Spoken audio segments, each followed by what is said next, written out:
Seigneur, ta parole est grande, elle demeure à jamais. Ta parole est infaillible, rien ne peut la supprimer. Bienvenue chers téléspectateurs, bienvenue à tous ceux qui nous regardent de partout dans le monde à un nouvel épisode de notre programme d'études quotidien Toute la Bible. Nous continuons notre étude de l'Évangile de Matthieu. Nous sommes arrivés au chapitre 20 de l'Évangile de Matthieu. Je vous encourage à amener vos Bibles et à prendre des notes, et si vous avez des questions, envoyez-les nous et par la grâce de Dieu, nous essayerons de répondre à vos questions. Au début de l'épisode, je voudrais accueillir mon invité, le frère Youssef Riyad. Bienvenue frère Merci, Youssef. frère Riyad. Nous accueillons aussi nos invités, soyez les bienvenus. Frère Youssef, nous voudrions connaître le sujet du chapitre 20 ou les sujets du chapitre 20. Il y a 4 idées principales dans le chapitre 20. La première idée est la parabole des vignerons, et c'était une expansion de la réponse du Christ à la question de Pierre. Nous avons tout quitté et nous t'avons suivi. Que se passera-t-il pour nous? Et le Christ, dans cette parabole, explique l'erreur que Pierre a commise en posant cette question. Après avoir répondu à sa question, il lui explique que sa question elle-même n'est pas juste. Et la deuxième idée est dans les versets 17 jusqu'au verset 19. Et ici, pour la troisième fois, le Seigneur parle de sa mort sur la croix. Et du verset 20 jusqu'au verset 28, nous voyons la demande de la mère des fils de Zébédée pour ses 2 fils, que l'un de ses fils siège à la droite du Christ et l'autre à sa gauche dans le royaume, et comment les disciples ont-ils réagi face à cette demande. Et enfin, à la fin du chapitre, en commençant au verset 29, nous voyons le miracle de l'ouverture des yeux de l'homme né aveugle, ou des 2 hommes aveugles qui ont rencontré le Christ à Jéricho, et le Christ les a guéris. Merci frère Youssef. Nous irons à la première section des versets 1 jusqu'à 16. Nous le lirons et je vous poserai une question. Allez-y. En effet, le royaume des cieux ressemble à un propriétaire qui sortit dès le matin afin d'embaucher des ouvriers pour sa vigne. Il se mit d'accord avec eux pour un salaire d'1 pièce d'argent par jour et les envoya dans sa vigne. Il sortit vers 9 heures du matin et en vit d'autres qui étaient sur la place sans travail. Il leur dit : « Allez aussi à ma vigne et je vous donnerai ce qui sera juste. » Et ils y allèrent. Il sortit de nouveau vers midi et vers 3 heures de l'après-midi et il fit de même. Il sortit enfin vers 5 heures de l'après-midi et en trouva d'autres qui étaient là sans travail. Il leur dit : « Pourquoi vous tenez-vous ici toute la journée sans travailler ?» Ils lui répondirent : « C'est que personne ne nous a embauchés. » « Allez aussi à ma vigne, leur dit-il, et vous recevrez ce qui sera juste. » Le soir venu, le maître de la vigne dit à son intendant : « Appelle les ouvriers et paye-leur le salaire en allant des derniers aux premiers. » Ceux de 5 heures de l'après-midi vinrent et reçurent chacun 1 pièce d'argent. Quand les premiers vinrent à leur tour, ils pensèrent recevoir davantage, mais ils reçurent aussi chacun 1 pièce d'argent. En la recevant, ils murmurèrent contre le propriétaire en disant : « Ces derniers arrivés n'ont travaillé qu'1 heure, et tu les as traités comme nous qui avons supporté la fatigue du jour et de la chaleur. » Il répondit à l'un d'eux : « Mon ami, je ne te fais pas de tort. N'as-tu pas été d'accord avec moi pour un salaire d'1 pièce d'argent ? Prends ce qui te revient et va-t'en, je veux donner à ce dernier arrivé autant qu'à toi. Ne m'est-il pas permis de faire ce que je veux de mes biens ? Ou vois-tu d'un mauvais œil que je sois bon ? Ainsi les derniers seront les premiers et les premiers seront les derniers. Beaucoup sont invités, mais peu sont choisis. » Je voudrais votre commentaire sur cette parabole, frère Youssef. Eh bien, comme je l'ai dit avant, le Christ a répondu à la question de Pierre. « Voici, nous avons tout quitté et nous t'avons suivi. Que se passera-t-il pour nous ?» Mais il commence ce chapitre en disant « En effet, le royaume des cieux ». Les termes « en effet » lient ce qu'il dit maintenant à ce qu'il a dit avant. C'est comme s'il voulait dire « c'est mieux de ne pas faire un contrat ou de ne pas avoir des ambitions avides, mais par contre, vous devez vous appuyer sur la grâce de celui qui vous appelle, que vous servez. » C'est ce que dit la parabole. Elle dit que quelqu'un est venu le matin et s'est mis d'accord avec des ouvriers pour qu'ils travaillent dans sa vigne, et s'est mis d'accord avec eux pour 1 pièce d'argent. Et puis, après 3 heures de temps, il est sorti et il a engagé d'autres, et 6 heures après, il a engagé un autre groupe, et puis 9 heures après, il a engagé un quatrième groupe, et enfin, à la 11e heure, alors qu'il n'y avait plus qu'une heure dans la journée, il s'est mis d'accord avec un autre groupe, sans leur dire combien il leur donnerait. Et quand le moment de payer est venu, il a commencé par les derniers qui n'ont travaillé que pendant 1 heure. Ils ont pris 1 pièce d'argent. Ceux qui ont travaillé tôt le matin s'attendaient à recevoir plus, bien qu'ils soient les seuls qui se sont mis d'accord avec lui sur un prix d'1 pièce d'argent chacun. Quand ils ont protesté, il leur a dit « Vous n'avez pas le droit parce que vous vous êtes mis d'accord avec moi pour le prix. » Ou bien « Ne m'est-il pas permis de faire ce que je veux de mes biens ?» Ou « Vois-tu d'un mauvais œil que je sois moi-même bon ?» Alors de cette parabole, nous apprenons que c'est mieux de nous appuyer sur la grâce de notre Maître alors que nous le servons. Et lui, en fait, nous donnera plus que ce que nous méritons et bien plus que ce que nous nous attendons. Frère Youssef, je voudrais savoir quel est le but de cette parabole. Est-ce qu'elle parle de comment arriver au ciel? Ou est-ce qu'elle parle du royaume des cieux? Est-ce qu'elle parle du salut ou des récompenses? Donc, quel est le but de cette histoire? Il est sûr qu'elle ne parle pas du salut, parce que, par exemple, quand nous lisons « Vous recevrez ce qui est juste », et nous savons ce qui est juste, ce que nous méritons est l'enfer. Si je prends ce qui est vraiment juste, c'est l'enfer. Mais le fait de recevoir le salut, le fait de recevoir la vie éternelle, d'entrer au ciel, est-ce que c'est mon droit? Non, c'est la grâce, nous sommes rachetés par la grâce. Mais ici, il parle de la même question de Pierre. Non seulement nous irons au ciel, mais nous avons tout quitté et nous t'avons suivi. Que se passera-t-il pour nous? Et ici, le Christ nous parle des récompenses. Et les récompenses sont différentes du fait de recevoir le don du salut. Donc, si nous devons diviser ce groupe en 2 équipes, alors j'aimerais savoir ce que représente la première équipe et ce que représente le groupe qui est venu plus tard, en venant à Christ et en le suivant. Nous pouvons dire que ceux qui sont venus tôt représentent les jeunes enfants qui ont connu le Seigneur tôt dans la vie. Mais il y a des gens qui ont connu le Seigneur autour de l'heure de la mort, alors que leur vie finissait. Personnellement, j'ai connu des gens qui ont connu le Seigneur depuis qu'ils étaient petits-enfants. Et je connais aussi des gens qui ont connu le Seigneur à la porte de l'éternité. En réalité, et nous pourrions demander qu'a fait cette personne qui a accepté le Christ à la fin de sa vie. En réalité, ce n'est pas à nous de nous impliquer, car Dieu est plein de grâce et il est souverain, et c'est ce que cette parabole magnifique nous explique. Donc nous devons faire confiance dans la bonté du Christ et en son ultime autorité. Merci, frère Youssef. Nous ferons une pause et puis reviendrons pour une question.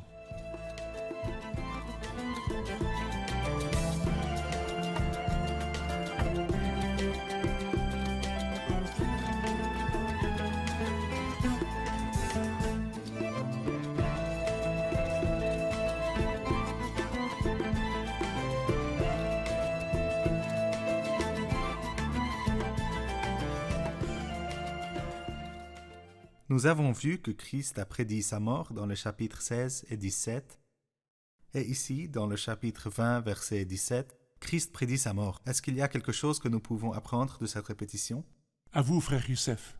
Eh bien, en fait, c'était très improbable dans la pensée des disciples, et c'est pourquoi le Christ a continué à le répéter, encore et encore. Et ils ne comprenaient pas, ils ne pouvaient pas comprendre cela du tout. Mais nous voyons quand même qu'à chaque fois qu'il mentionne cette idée, il nous éclaire de plus en plus. Donc ici, c'est en fait la 3e fois, mais c'est la première fois qu'il montre la croix. Oui. La croix ici, c'est la première fois que nous voyons que le Christ savait, non pas seulement où il mourrait, il ne convient pas qu'un prophète meure ailleurs qu'à Jérusalem, Mais comment il mourrait? mais aussi il savait comment il mourrait, il sera sacrifié. Et bien sûr, ceci est l'accomplissement des prophéties. Dans le psaume 22, verset 16, « Ils ont percé mes mains et mes pieds ». Alors donc le Christ les rassurait. Mais alors, quelle tragédie quand le Christ a été crucifié vraiment. Ils n'ont pas cru les témoins lorsque vraiment le Christ était ressuscité, bien que lui-même leur a dit et redit cela beaucoup de fois. Très bien. Donc Christ est celui qui a le contrôle. Oui, Il est celui qui a décidé où il mourrait, à l'extérieur des murs de Jérusalem. Il est celui qui a décidé comment il mourrait, la croix, bien que ce soit commun en ce temps, les Juifs lapident à mort. Il est aussi celui qui a dit quand il ressusciterait d'entre les morts, le 3e jour. Il avait le contrôle dans tout ce qui est et arrivé. même la croix. Vous savez que la Pâque a lieu dans 2 jours et que le Fils de l'homme sera arrêté pour être crucifié. Quand il mourra et quand il ressuscitera, et où et comment. Très bien. Le passage qui commence au verset 20 jusqu'au 28 est une demande de la mère des fils de Zébédée. Qu'est-ce qu'elle a dit? En fait, c'était une mauvaise demande et le temps était très mauvais. C'est-à-dire quand nous lisons dans le verset 20, alors. Cela veut dire au moment où le Christ parlait de quoi? Qu'il sera crucifié, qu'il sera ridiculisé. Alors la mère des fils de Zébédée s'approcha de Jésus avec ses fils et se prosterna pour lui faire une demande. Alors il lui dit, « Que veux-tu » Sa réponse était, « Je veux que l'un soit à ta droite et l'autre à ta gauche. » Quand vous lisez l'évangile de Marc, vous trouverez quelque chose de surprenant. « Maître, nous voulons que tu fasses ce que nous te demandons. » Exactement comme les petits-enfants lorsqu'ils demandent à leur père, « Promets-moi que tu le feras », sans dire la demande, parce qu'ils savent que s'ils demandent ce qu'ils veulent, le père ne sera pas d'accord. Et c'est comme si là, elle veut qu'il lui assure qu'il exaucera vraiment sa demande. Et la demande était une demande égoïste. Un s'assoira à ta droite et l'autre s'assoira à ta gauche, mais le Christ ne parlait pas de son règne. Mais par contre, il parlait de la croix.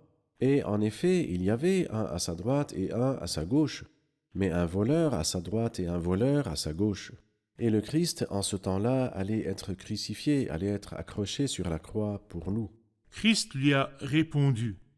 Jésus répondit, « Vous ne savez pas ce que vous demandez. » Toujours dans le verset 22, « Pouvez-vous boire la coupe que je vais boire, ou être baptisé du baptême dont je vais être baptisé ?» Nous le pouvons, dirent-ils. Il leur répondit, « Vous boirez en effet ma coupe, et vous serez baptisés du baptême dont je vais être baptisé. Mais quant à être assis à ma droite et à ma gauche, cela ne dépend pas de moi et ne sera donné qu'à ceux pour qui mon Père l'a préparé. » Je voudrais vos commentaires sur comment Christ a parlé de sa crucifixion. Une fois, il a dit que c'est la coupe qu'il doit boire, une autre fois, il dit que c'est un baptême. Que voyons-nous dans ces images? La coupe est quelque chose qui, quand nous la buvons, entre profondément en nous. Et le baptême est quelque chose dans lequel nous entrons et qui nous entoure de tous les côtés. Tout simplement, il y a deux genres de douleur. La douleur intérieure, qui est comparée ici à une coupe à boire, et la douleur extérieure, représentée ici par un baptême qu'il devait avoir. Alors donc, le Christ a eu une douleur psychologique énorme en lui. Très bien. Bien sûr, en plus de la douleur de la rédemption. Et il y avait aussi des douleurs qui étaient physiques, qui l'entouraient de partout, des coups de fouet, des moqueries, etc. Alors donc, le Christ parle de deux genres de douleurs ici. Et les deux disciples, sans vraiment comprendre, sans vraiment savoir le sens que le Christ entendait, ont dit « Nous sommes capables ». Donc il leur a dit « D'accord, d'accord. Vous boirez en effet ma coupe et vous serez baptisés du baptême dont je vais être baptisé. Mais quant à être assis à ma droite et à ma gauche, cela ne dépend pas de moi et ne sera donné qu'à ceux pour qui mon Père l'a préparé. Parce que moi, je ne prendrai le règne que lorsque... » Du Père. Oui, exactement, du Père. Demande-le-moi et je te donnerai les nations en héritage. Alors donc, bien sûr, être assis à la droite et être assis à la gauche, cela aussi est sous l'autorité du Père. Très bien, merci. Cette demande a engendré une réaction des autres disciples. Oui. Ils étaient en colère. Oui. Comment ils l'ont exprimé et qu'est-ce que le Seigneur leur a dit? Pourquoi était-il en colère? Non pas parce que la mère a fait une demande charnelle, ni parce que les fils ont aussi agi d'une manière charnelle. Non, mais c'est parce que chacun de ces 12 En fait, cet convoitait, endroit-là... ses yeux étaient tournés vers la droite et la gauche. Donc c'est comme s'ils considéraient que Jean et Jacques ont devancé et les lèvres tôt attrapent le verre. Mais en fait, le Seigneur, dans son humilité et son extrême patience, a aussi corrigé non seulement l'erreur des deux disciples et de la mère, mais il a corrigé l'erreur des 10 disciples. Et il leur a dit, « N'ayez pas le type de grandeur qui est chez tous les hommes, mais je souhaite et je voudrais que vous appreniez la grandeur de la perspective de Dieu. » Il leur dit cela. Il dit, « Si quelqu'un veut être grand parmi vous, il sera votre serviteur. Oui, Et si quelqu'un veut être le premier parmi vous, alors qu'il soit votre esclave. Donc ce n'est pas mauvais d'être grand, mais pour être grand, vous devez servir. Et ce n'est pas mauvais non plus d'être le premier, mais la méthode pour être le premier est d'être esclave. À chaque fois où vous voulez augmenter, diminuez davantage.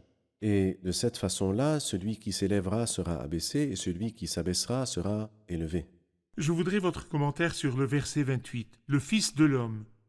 dit de lui-même, c'est ainsi que le Fils de l'homme est venu, non pour être servi, mais pour servir et donner sa vie en rançon pour beaucoup. Qu'est-ce que le Fils de l'homme fera? Eh bien, alors qu'il parle de l'humilité et l'abaissement, il leur a donné le meilleur exemple, et c'est ainsi que notre Maître était tout le temps. Non seulement enseignait-il les plus grands enseignements, mais il a vécu la plus grande vie.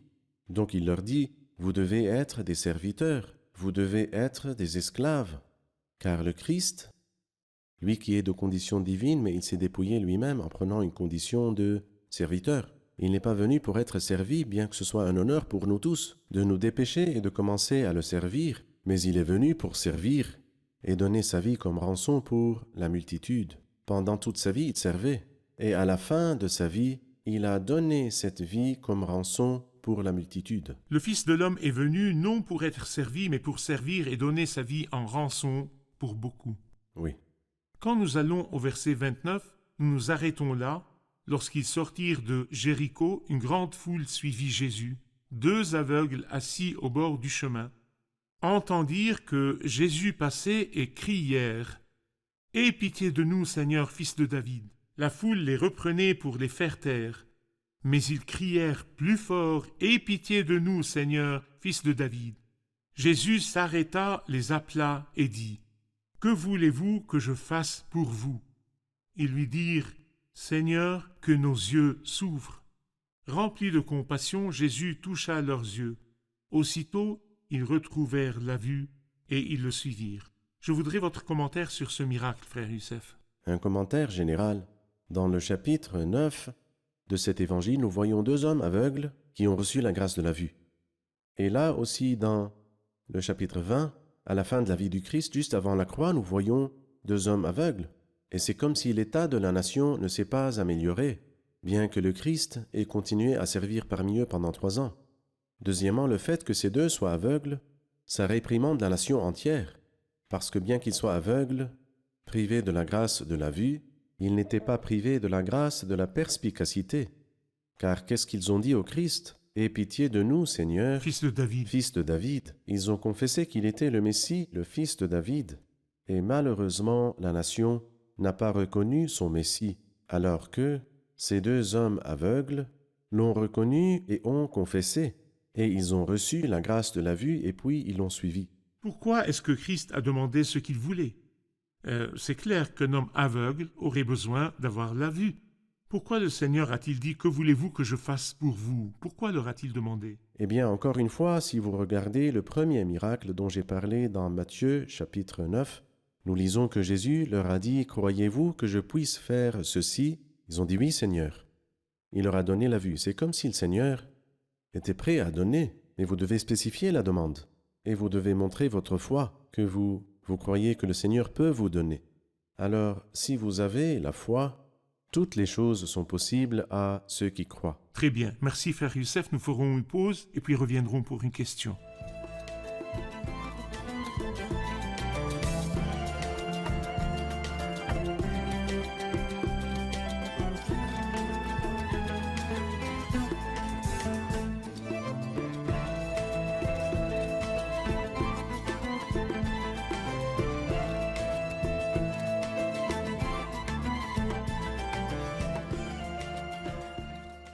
Ici, dans ce chapitre, dans le verset 30, nous lisons 2 aveugles assis au bord du chemin. Mais dans Marc 10, 46, nous lisons « Ils arrivèrent à Jéricho. Lorsque Jésus sortit de la ville, avec ses disciples et une assez grande foule, Bartimée, le fils aveugle de Timée, était assis en train de mendier au bord du chemin. » Donc, y avait-il un aveugle ou 2? C'est une question importante. À vous, frère Youssef. Eh bien, dans Matthieu 8 aussi, nous lisons à propos de 2 hommes démoniaques. Alors que si nous allons à Marc, nous voyons qu'il parle d'un seul homme démoniaque. Mentionner une partie de l'histoire ne contredit pas toute l'histoire.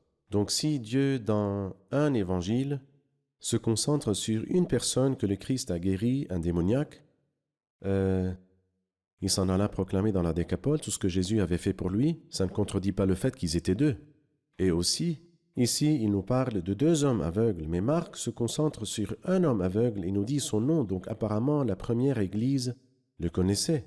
Mais la question est pourquoi Matthieu mentionne-t-il 2 démoniaques et aussi 2 aveugles au début et à la fin, parce que le témoignage de 2 personnes est important pour les Juifs. Et Matthieu écrivait Aux Juifs. pour les Juifs. Et le témoignage de 2 personnes est vrai. Le Christ a guéri 2 démoniaques au début et il a guéri 2 aveugles à la fin. Même si Marc se concentre sur celui qui est le plus connu, et se concentre aussi sur celui qui est connu des croyants de ce temps-là et qui est Bartimée, fils de Timée. Merci. Je suis sûr qu'il y a une autre question aussi dans cette partie. Dans l'évangile de Luc, nous lisons qu'ils entraient à Jéricho. Donc, entraient-ils ou quittaient-ils Jéricho? Laquelle est correcte? À vous, frère Youssef. Eh bien, en fait, cette histoire-là était vraiment problématique, jusqu'à ce que les découvertes archéologiques d'après ont prouvé qu'il y avait une ancienne ville et une nouvelle ville, et toutes les deux étaient appelées Jéricho. Et il paraît que le Christ sortait d'une ville et entrait par suite dans une autre ville. C'est comme par exemple quand les gens disent l'ancienne ville et la nouvelle ville, et ainsi. Alors donc, il sortait d'une ville et s'apprêtait à entrer dans l'autre lorsque la guérison est arrivée à ce moment-là, quand il sortait d'une ville avant d'entrer dans la nouvelle ville de Jéricho. Donc, il n'y a pas de contradiction entre les paroles de l'Écriture, mais nous devons faire plus d'efforts pour arriver à la signification. Nous devons aussi faire confiance aux paroles de Dieu depuis le début. Exactement. Il n'y a pas de contradiction entre les parties de l'inspiration. En fait, ça m'a touché le cœur que la Bible ait dit à propos du Seigneur lui-même dans le verset 34, rempli de compassion. Oui, Jésus toucha leurs yeux, bien que la foule les ait repris pour les faire taire. Il leur disait de se taire. Mais la compassion n'était que dans le cœur Comme de c'est beau. Christ. comme c'est beau. Donnez-nous une dernière comparaison entre le cœur de Jésus et le cœur de la multitude qui était présente ici. Quand nous lisons par exemple dans Marc, beaucoup le reprenaient pour le faire taire. Même les plus proches de Jésus peuvent nous arrêter de nous approcher de la source de compassion, qui est le Seigneur Jésus-Christ. Mais nous remercions Dieu pour la compassion de Jésus. Il leur a donné ce qu'ils voulaient, et ils l'ont suivi sur le chemin. Et de cela, nous apprenons quelque chose de beau. C'est que le Christ ne dirige pas des personnes aveugles. Et ensuite, nous comprenons que quand une personne reçoit la grâce de la vue du Christ, il n'acceptera personne d'autre que le Christ en tant que chef et dirigeant. Moi, je ne marche pas derrière un homme, mais je suis celui qui m'a donné la grâce du salut et qui m'a donné la grâce de la vue. Merci, frère Youssef. Nous sommes arrivés à la fin de l'épisode. Nous allons le réviser avec nos invités. Qu'avons-nous appris de l'épisode d'aujourd'hui?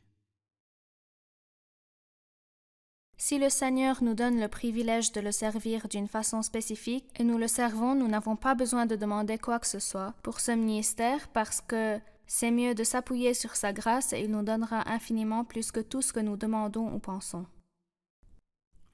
Je vois la supériorité et la grandeur dans l'enseignement du Christ au sujet de qui est le plus grand et qui est le premier. Donc nous avons appris que le plus grand est celui qui sert et le premier est celui qui devient esclave des autres. Très bien. Le Seigneur Jésus est omniscient. Il savait comment il mourrait sur la croix, pas lapidé, et que le 3e jour, il ressuscitera. Très bien. Merci, que Dieu vous bénisse. Chers téléspectateurs, je vous laisserai avec ces dernières paroles à propos de la personne de Christ, le Fils de l'homme, qui disent comment il avait lui-même le contrôle et était souverain dans tous les événements, même lors de sa crucifixion, comment il serait crucifié et l'endroit de sa crucifixion et le moment de sa résurrection. Tous les événements de la croix étaient sous son autorité. Il avait le contrôle tout ce temps. Il a dit dans le verset 18, « Nous montons à Jérusalem », où Christ allait mourir à Jérusalem. Et le Fils de l'homme sera livré aux chefs des prêtres et aux spécialistes de la loi. Ils le condamneront à mort et le livreront aux non-juifs pour qu'ils se moquent de lui, le fouettent et le crucifient.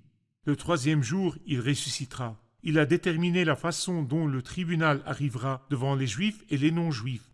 Il a aussi déterminé comment il mourrait aussi, crucifié. Comme l'a dit une prophétie ancienne, celui qui est pendu est maudit. Il a choisi cette façon unique de mourir pour que son esprit ne lui soit pas pris, mais pour qu'il donne son esprit. Donc, c'est la seule méthode par laquelle l'homme abandonne son esprit. Et il n'y a pas moyen que l'esprit de Christ lui soit pris, pas à travers l'épée ni la lapidation. Il a déterminé comment il mourrait. Mais comme il est aussi le Seigneur de la vie, il a dit le 3e jour, il ressuscitera. après ces paroles, pourrions-nous dire que Christ a fui la croix? Pourrions-nous dire, après tout cela, qu'un autre qui lui ressemble est mort à sa place sur la croix, et que Christ a été enlevé au ciel sans passer par la mort? Pourrions-nous, après tout cela, dire que Christ n'est pas mort sur la croix? Non, il est bel et bien mort sur la croix. Et là, il a goûté à la mort par la grâce de Dieu pour tout le monde, c'est vrai. Mais comme il est aussi le Seigneur de la vie, il est ressuscité le 3e jour, d'après la puissance d'une vie impérissable. Je voudrais vous laisser avec une leçon de plus, l'humilité et le service. Christ n'est pas venu pour régner sur les gens par la force. Il n'est pas venu pour faire des sujets qui le suivent par la force. Il n'est pas venu pour faire des disciples qui sont forcés à le servir. Mais Christ est venu humblement et il s'est dépouillé lui-même en prenant une condition de serviteur. Il a dit de lui-même, le Fils de l'homme est venu non pour être servi, mais pour servir et donner sa vie en rançon pour beaucoup. Est-ce que l'humanité a vu un autre homme aussi noble que Christ? Est-ce que l'humanité a vu un homme aussi serviable, un vrai serviteur comme Christ? Il est celui qui n'a pas voulu être servi des gens, mais il est celui qui a servi la multitude et a donné sa vie comme rançon pour beaucoup. Christ, par son sang, a enseigné au monde, a donné. Nous nous reverrons dans le prochain épisode. Que le Seigneur soit avec vous.